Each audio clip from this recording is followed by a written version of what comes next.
Another plant you'll find inside is called woolly lamb's ear, also known as backyard bandage. This weed has been used for centuries on battlefields to stop bleeding. It's been recently discovered that it's high in vitamin K, the vitamin that coagulates the blood. It's the same powdered vitamin that we gave our soldiers in World War II to pour over the wound in case they were shot. I hope you never find yourself looking down at a wound that just won't stop bleeding. But if you do, or if a loved one has diabetes or problems with coagulation or wound healing, make sure you always have this plant on hand. A plant you want to keep close for a strong heart is called kudzu. This invasive weed has one very powerful property. It expands the arteries and vessels, lowering the blood pressure and unlocking blood flow. And in doing so, besides reducing the chances of clotting and strokes in people with myocardial ischemia, it helps treat a lot of medical problems like swollen feet or cold hands. No matter where you live in America, there's a source of water nearby. And when there's water, there are cattails. If you find cattails, you'll have everything you need for survival.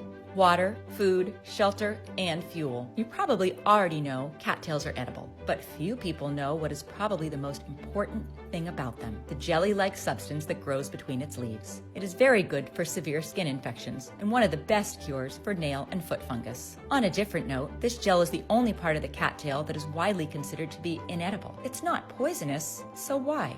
Well, because it has a powerful numbing effect on moist tissues and has been used as a Novocaine substitute in the past. Yes, it's an anesthetic that you can use in many, many situations. When the pioneers were hit with a ravaging toothache, they would just go and get their jar of cattail ooze and rub it around their gums. The pain would subside in minutes. Another thing you'll discover in the Lost Book of Herbal Remedies is the ultimate survival tree that grows on almost every street in the U.S. I call it that because you can use the sap as medicine, its flowers as sleeping pills, its leaves as food, and the inner bark as cordage. You don't need much more than this to stay alive. Plus, you'll also find out about a tree you probably scraped yourself on as a child. According to a recent medical study, the flowers of this tree prevent the spreading of the prostate, breast, colon, and lung tumors, acting as a cytotoxic against cancerous cells. On page 57, you'll find a very special plant that can prevent 5 out of every 6 visits to the doctor. Maybe you heard a physician say that stress is the leading cause of cancer, diabetes, and heart disease. That's because stress doesn't let you sleep well. Deep sleep is the only time your body has to clear away dead cells and repair the damaged ones. If your inner doctor can't repair your cells properly, they'll start to mutate or change their normal behavior. This leads to so many unforeseen and dangerous consequences. You can cheat stress during the day,